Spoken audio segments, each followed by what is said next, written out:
C'est un plaisir pour moi de vous retrouver en ce moment précis pour le compte de ce rendez-vous. Debout au Katanga, ce programme des activités de la province du Prifère qui revient sur votre télévision. Aujourd'hui, il sera évidemment question du 60e anniversaire de l'indépendance de la République démocratique du Congo et bien d'autres sujets. Vous le savez, les Congolais ont commémoré le 60e anniversaire de l'accession du pays à la souveraineté nationale et internationale. À ce sujet, les Hauts-Katangais se sont prononcés sur la situation des routes et de la farine de maïs. Regardez. Indépendance, 30 juin 1960, 30 juin 2021, voilà 61 ans, jour pour jour, depuis que la République démocratique du Congo a eu son accession à la souveraineté nationale et internationale. À ce sujet, les Hauts-Katangais en général gardent dans leur mémoire une image positive de cette fête nationale au regard du bilan dressé dans tous les domaines de la vie active. Avant, les Hauts-Katanga avaient des routes, mais celles qui sont construites aujourd'hui sont meilleures. Voilà le propos d'un Louchois qui a par la même occasion salué l'action du troisième gouverneur élu de l'histoire du Haut-Katanga, Jacques Yabula Katwe, dans le domaine des infrastructures. Bon, quand on regarde sa journée, aller au jour d'indépendance. Quand nous regardons aujourd'hui, à l'occasion de la commémoration de l'indépendance du pays, nous voyons un changement. Les routes sont réhabilitées. Nous félicitons le gouverneur pour son action. Quand vous regardez les routes d'avant et les routes d'aujourd'hui, vous remarquez une nette différence.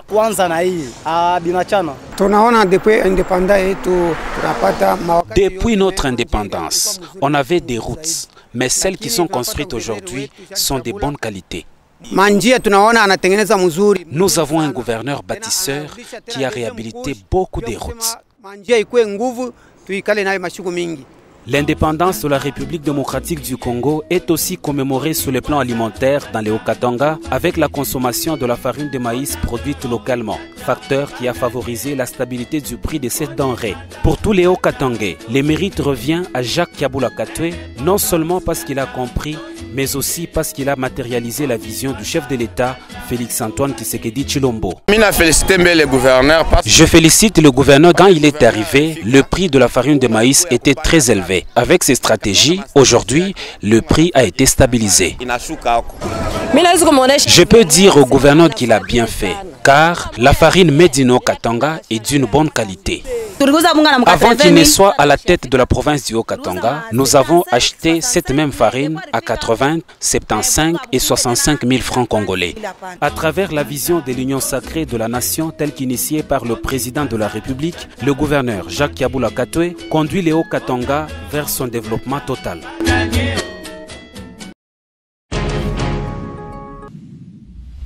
Jacques Yabula Katwe a été plébiscité meilleur de tous les 26 gouverneurs des provinces que compte la République démocratique du Congo par la maison de sondage Le Point, et ce conformément aux recommandations de la dernière conférence des gouverneurs présidée par le président de la République. Big rouge, big rouge, big rouge. Fort de ces 73,4% d'opinion favorable, Jacques Yabula Katwe, troisième gouverneur élu du Haut-Katanga, a été publicité meilleur gouverneur de la RDC de par sa meilleure gestion au cours du deuxième trimestre de 2021 par Le Point, l'une des maisons de sondage les plus fiables de la République. Cet institut de sondage renseigne que sur 500 personnes âgées de 18 ans et plus, interrogées dans la période allant du 7 au 21 juin 2021 dans le Haut-Katanga et dans d'autres provinces de la République, Jacques Yabula Katwe est le meilleur élève de l'école de Félix-Antoine Tshisekedi Tshilombo. Il a, du point de vue économique, stabilisé les prix des produits alimentaires sur le marché après avoir initié et matérialisé le projet de villages agricoles en subventionnant les grands et les petits fermiers en intrants agricoles. Il a réhabilité les routes des dessertes agricoles et a signé un partenariat public-privé pour la production de la farine de maïs made in Haut-Katanga. Sur le plan politique et sécuritaire, les Hauts-Katangais, interrogés lors du sondage mené par Le Point, estiment que sous Jacques Yabula Katwe, le calme règne sur toute l'étendue de la province. Le gouverneur a octroyé plus de 100 pick-up et une centaine de motos au service de sécurité en 2 ans de son mandat. Cela dans le souci de renforcer les dispositifs sécuritaires pour la quiétude de la population. Un bon climat d'entente règne entre l'Assemblée et l'exécutif provincial, une bonne note des considérations des ONG pour les actions à impact visible et durable réalisées par l'autorité provinciale, ainsi qu'une bonne relation et un dialogue permanent avec la classe politique non institutionnelle. Dans le domaine des infrastructures, Jacques Aboula Katoué a initié les travaux d'élargissement des chaussées de Kassenga et Laurent Désiré Kabila, la réhabilitation de la route Kassapa, ainsi que les avenues Lumumba et Sendoué. La liste n'est pas exhaustive. Le chef de l'exécutif provincial a aussi lancé l'opération Zéro Trou dans les villes de Lumbashi et de Likassi pour boucher tous les nids de poules qui ne facilitaient pas un bon trafic. Dans ce domaine, le gouverneur a aussi réhabilité la piscine olympique de Kiwele, l'unique de la RDC restée inopérationnelle 5 ans durant. Il a inauguré le pont Lukafou à Kapolowe dans le territoire de Kambove. Et dans les sociales, le gouverneur a lancé officiellement la récolte du maïs dans le village agricole de Kapolowe et dans d'autres disséminés à travers la province. Cela a eu comme impact direct dans la société la stabilisation du prix de la farine de maïs et la baisse de son importation à partir des pays d'Afrique australe. Dans ses itinérances à travers le Haut-Katanga profond, Jacques Aboula Katoué a lancé les travaux de réhabilitation de l'hôpital général de référence de Kapolowe, la construction d'une morgue moderne et celle d'une maternité. L'autorité provinciale s'est aussi investie dans la lutte contre les phénomènes enfants de la rue en les encadrant au centre Lukuni par la formation professionnelle en vue de leur prochaine réinsertion sociale. Notons par ailleurs que ce prix est le fruit d'énormes efforts menés par le gouvernement Kaboula sous tous les fronts malgré les contextes économiques précaires dus à la pandémie à coronavirus. Par ailleurs, ce sondage place le gouverneur de province de la ville de Kinshasa, Jean-Tini Ngobila Mbaka, en deuxième position avec 52,4%, Atou Matubwana du Congo central en troisième avec 50,8% et Christophe Nanga du Haut-Ouélé occupe la quatrième marche en obtenant 46,2%. Pour raison d'état de siège, les provinces de l'Ituri et du Nord Kivu n'ont pas été soumises à cette enquête.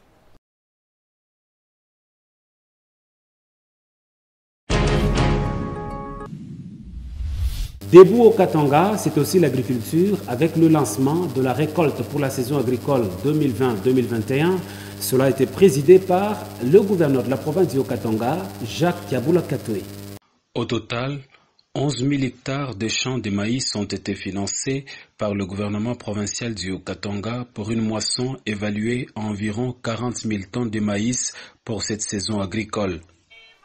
Le chef de l'exécutif provincial tient à pérenniser la stabilité du prix de la farine de maïs qui n'a pas connu de perturbations depuis une année grâce au programme de village agricole piloté par le gouverneur de province.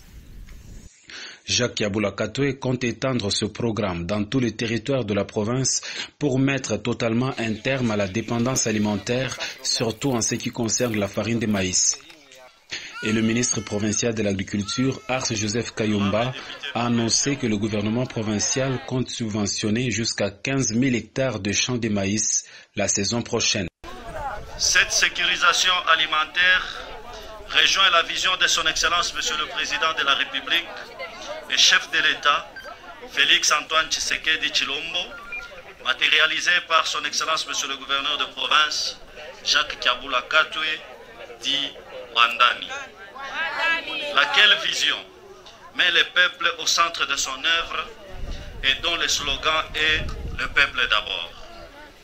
Cette année, le gouvernement provincial a subventionné un total de 11 000 hectares et compte aller jusqu'à 15 000 hectares pour l'année culturelle 2021-2022. Prenant la parole, l'autorité provinciale Jacques Aboula Katoué a promis de mettre à contribution le projet d'une nouvelle entreprise de production de ciment pour valoriser davantage l'agriculture dans les Haut-Katanga, selon la vision du chef de l'État, Félix Antoine Tshisekedi Tshilombo. Tunapenda kupikia aksanti président de la République, Félix Antoine Tshisekedi Tshilombo. Avec son appui, cette année, tutenda 15 000 hectares.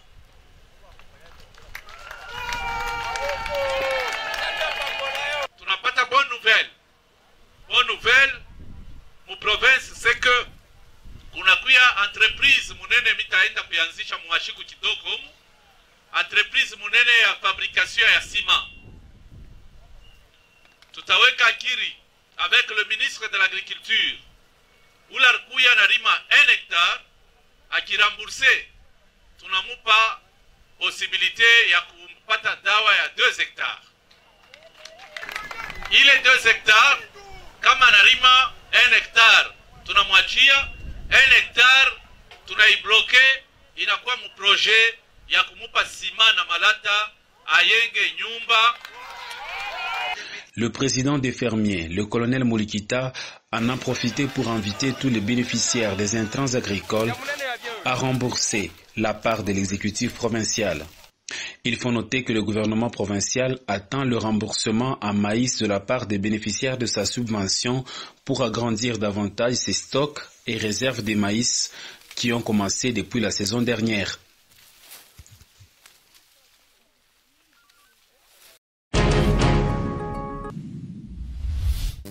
Dans le domaine des infrastructures, il faut signaler que la route Likasi-Kilé-Labalanda est en pleine réhabilitation. Ces travaux ont été pris en charge par le gouvernement provincial du Haut-Katanga et Jacques Kaboula Katoué, l'autorité provinciale, est allé se rendre compte de l'état d'avancement de 10 travaux.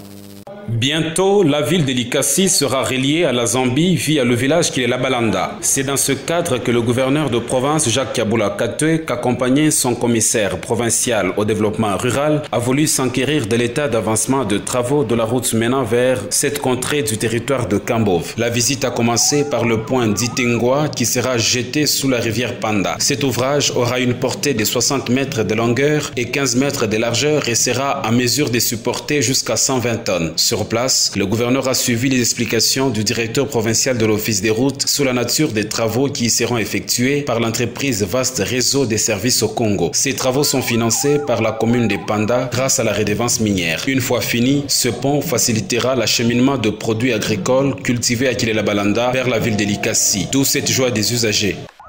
Wanafanya kitu kimoja kizuri sana. Juu kilalo hiki kinatupermete kupita huko njoko bintu vya mingi. Nyotoka iko napita hapa juu ya kwenda kuleta bintu iko natoka kujua kuingia huko. Tunasikia furaha sana, Mungu amuongezee mashiku, amupe nguvu juu ya hiki kilalo hiki. Kama kinaisha, na population ya Mpanda itashikia furaha sana. En tout cas, tunasema félicitations juu ya hiki kilalo kinatupermete de Mpanda Kilé-Labalanda. De là, Jacques Kaboula Katoué a poursuivi sa visite d'inspection sur la route Kilé-Labalanda, longue de 90 km, qui est en train d'être agrandie et les travaux d'assainissement sont également en cours sur une bonne distance. À l'heure actuelle, les travaux de la route sont à la phase de la pose de la couche de roulement. Le gouverneur s'est montré rassurant quant à l'évolution des travaux.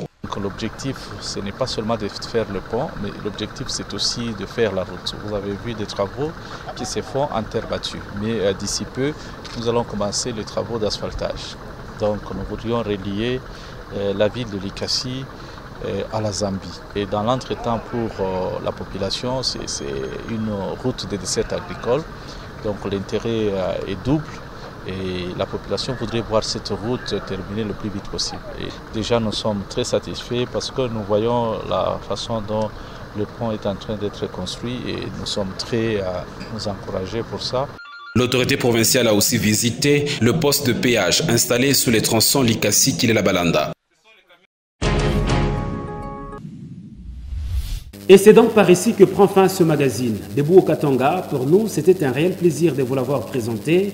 Merci à vous, chers téléspectateurs, de l'attention soutenue. Merci à tous ceux qui ont suivi. Mille merci également à la grande équipe qui m'a tenu compagnie. D'ici jusqu'à la semaine prochaine, nous allons vous retrouver. Ce sera toujours avec ce même et réel plaisir. Au revoir.